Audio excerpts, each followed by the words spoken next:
Hello everybody and welcome. In today's video, we're looking to take our Spurs back. Firstly, let's take a background look at where Spurs are. After that Europa League victory, ending a trophy draft of 17 years, we were hoping for a better Season 3 before the subsequent sack of Ange Postecoglou. Hoping Daniel Levy will employ an attacking coach that fits the Spurs DNA, he decided to opt for Thomas Frank, who had spent 9 years at Brentford and did an incredible job as head coach for 7 years. Subsequently, Daniel Levy was shown the door to usher in a new breath of life at N17. But let's be honest, Frank's tactics has been deemed pragmatic, which is simply not Spurs-like. Having one of the lowest XG return in the league. This isn't about simply winning, it's about how we win. Not about playing for set pieces or trying to stop the opposition, which some couple of results have ended with Spurs having no shots on target. We are about dominating. We dare to do like the great Bill Nicholson said. In this series, we will be looking to undertake a realistic rebuild. We will work within the wage and transfer budget. We will be focusing on injecting that classic attacking DNA back into the club.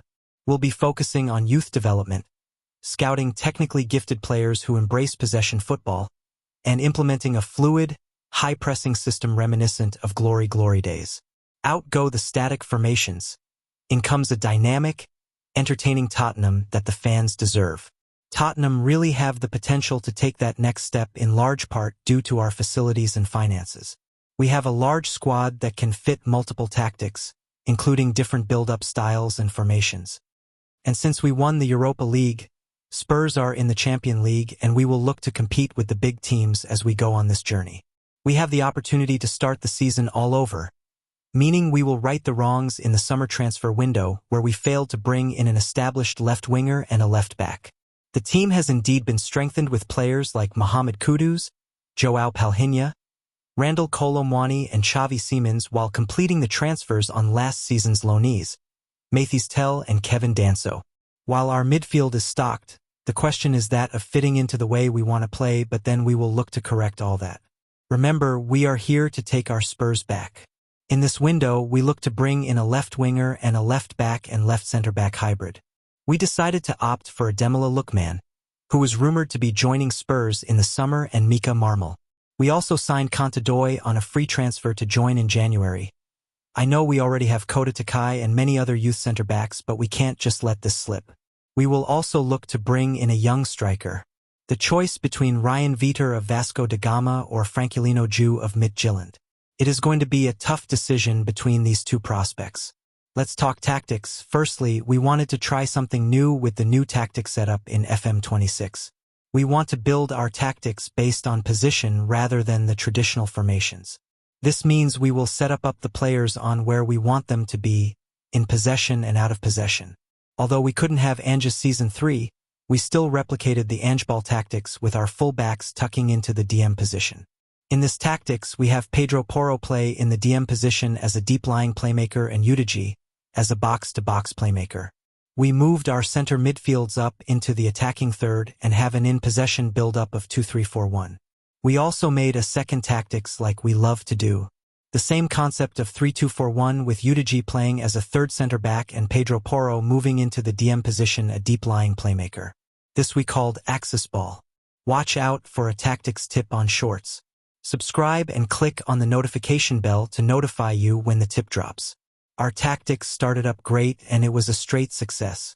Starting the season with the curtain raiser, the European Super Cup against PSG. Kolo Muani asked the question why PSG allowed him to join Spurs.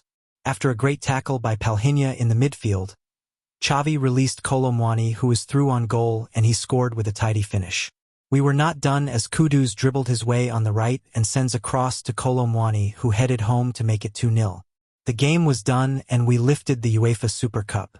We went on to lose away to Man City from an Holland lone goal after Pedro Porro had been sent off in the 52nd minute. Our first Champions League game was a 3-1 win away to Atlanta. We then went on to play a scrappy game versus Preston North End where we took the lead early and they responded with an equalizer and then went on to add a second and then a third. We had to make changes and rally the boys. Odebert set up a tap-in for Solanke and then he was also gave the assist to Bergvall for the equalizer. We went on to win on penalties and had an unbeaten September.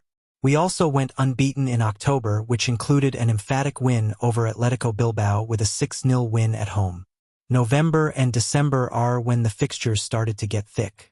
We started with our game against London rivals Chelsea, and after an early penalty goal by Solanke, Tell released him down the left to score his second. Tell then added the third before Xavi Simons registered his name with a beautiful finish. We were not done as Solanke had his hat-trick while Chelsea scored a consolation goal to end the game 5-1. Our Champions League game against Real Madrid at home had us go down early to a Bellingham goal before we responded before the break after some good work from Udogie down the left to assist Xavi's equalizer. The game ended 1-1.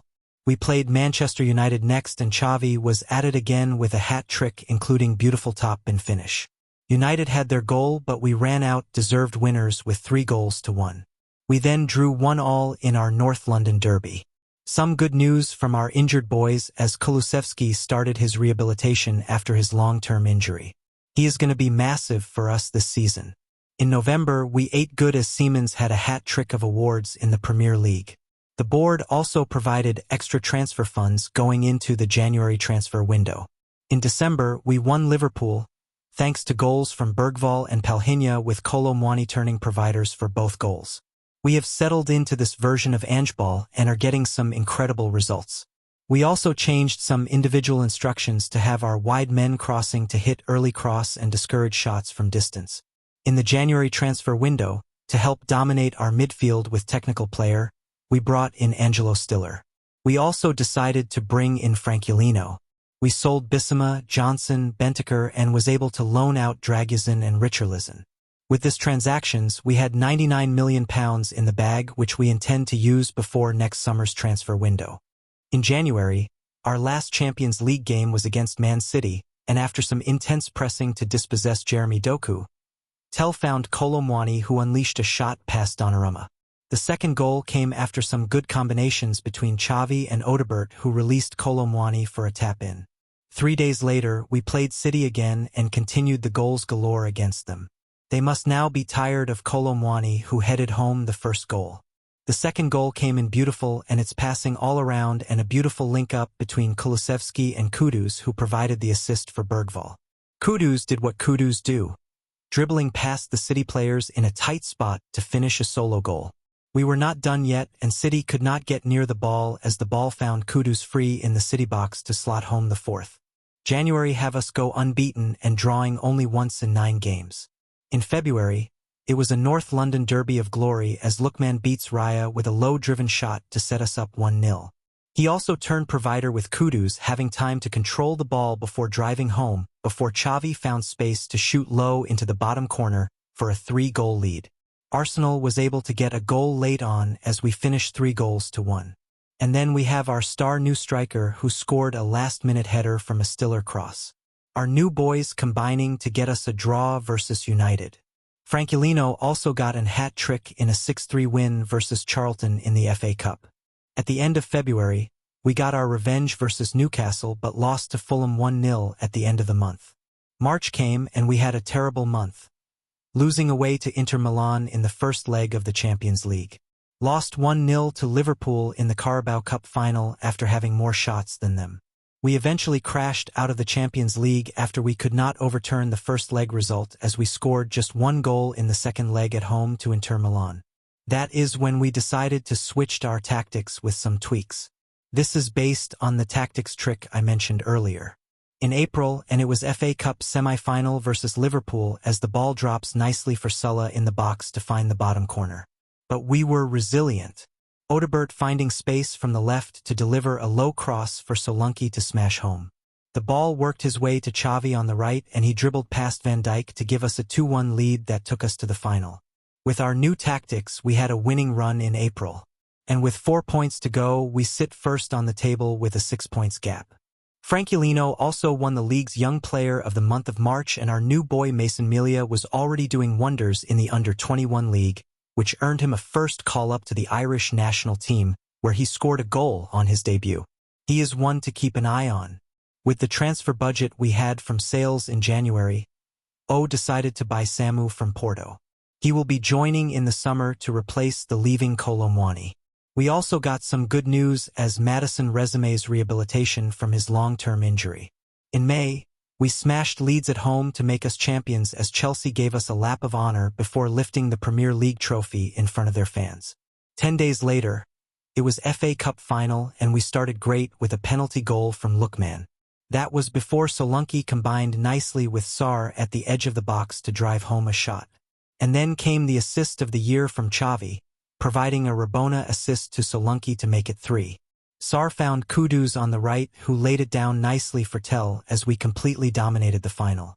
Chelsea found a late goal as the final was concluded with Spurs lifting the FA Cup trophy. We are treble winners at the end of the year, and Vicario won the Golden Gloves in the Premier League by having the most clean sheets. We were predicted to finish 4th place in the league, but we went on to be champions. Xavi Simons scored the most goals in the team and Kudus, the assist leader. As we end the year, next season we will look to integrate more of our youth players in the team because we have some incredible players there. Players like Lancashire, Moore, Young, Donley, Hall, Abbott, Draguzin who is on loan, Dorrington who is not looking too bad, Vaskovic, and Takai. We will also monitor the progress of Oliver Boost, Mason Melia and Lucas Williams-Barnett. We will end this video with this as our North London neighbours were tired of achieving nothing. Thank you for joining us on this journey.